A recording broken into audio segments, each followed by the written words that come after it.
Jadi ke Ganjar tuh dianulir atau masih gimana sih? Kita nggak pernah Oh, nganulir loh, oh, nggak pernah. maksudnya- Tapi kita waktu itu mengambil sikap untuk menunggu situasi politik dan akan mempertimbangkan siapa yang akan menjadi calon wakil presiden. Itu jadi isu yang penting. Kenapa? Oh, jadi belum dianulir ya? Belum dianulir. Opsinya masih terbuka. Jadi pertama begini, kita terus terang aja, kita jujur, kalau kita melihat kandidat yang ada sekarang gitu ya, apakah ada kelemahan, ada kekurangannya masing-masing, tapi ada nggak sesuatu yang bisa membuat hati kita tergerak seperti yang kita rasakan di pemilu 2014 atau 2019 ketika Pak Jokowi maju? Itu pertama. Nah, kalau misalnya ada satu sosok yang bisa menggerakkan hati kita tadi, gitu loh, menghidupkan kembali api, menghidupkan kembali harapan bahwa ini memang beda nih, ini baru, fresh, ini akan jadi the next presiden atau apapun pemimpin Indonesia masa depan. Mungkin orang akan punya antusiasme kembali untuk memilih. Itu yang dirasakan oleh PSI, itu yang dirasakan oleh rekomendasi dari 38 DPW ketika bilang katanya, udah kita nggak usah buru-buru, kita tunggu aja siapa nih masing-masing itu nawarin wakil presiden yang mana. Bisa memberi harapan nggak bagi Indonesia gitu. Berarti it comes to wapresnya ya, Ya, cawapresnya. salah satu yang akan menjadi pertimbangan.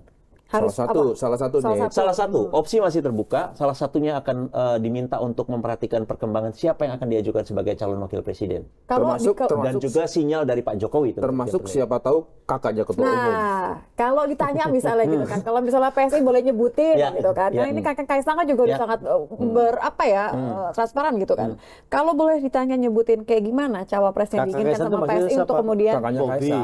Iya, Bobi. Itu kakak ipar, gila. Kakak juga. Ketemu gede bisa. Kan udah masuk nama juga. Atau kakak yang di kaosnya kan juga bisa. Oh, iya. Gitu kan. Gitu ya? Atau kriteria. Iya, Enggak, kalau nama boleh aja. nyebutin.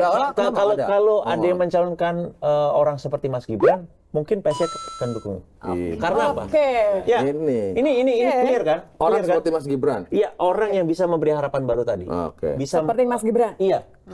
Kalau ada kandidat seperti itu layak didukung. Orang seperti Gibran aja mau didukung, apalagi Gibrannya. Nah, kan gitu kan kira-kira ya.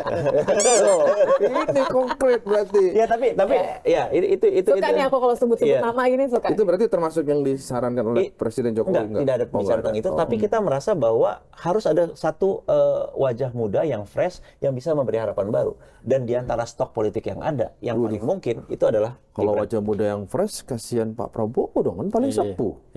Tapi kan ini kita bicara tentang wakil.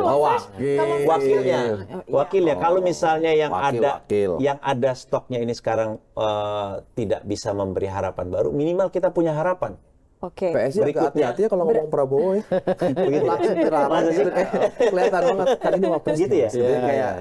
Kayak seperti sedang dalam orbit pembicaraan. Ya, tapi tetap ini just to be clear, berarti nggak peduli siapapun presidennya, tapi kalau wapres yang masuk kategori apa yang diinginkan PSI akan ngambilnya itu.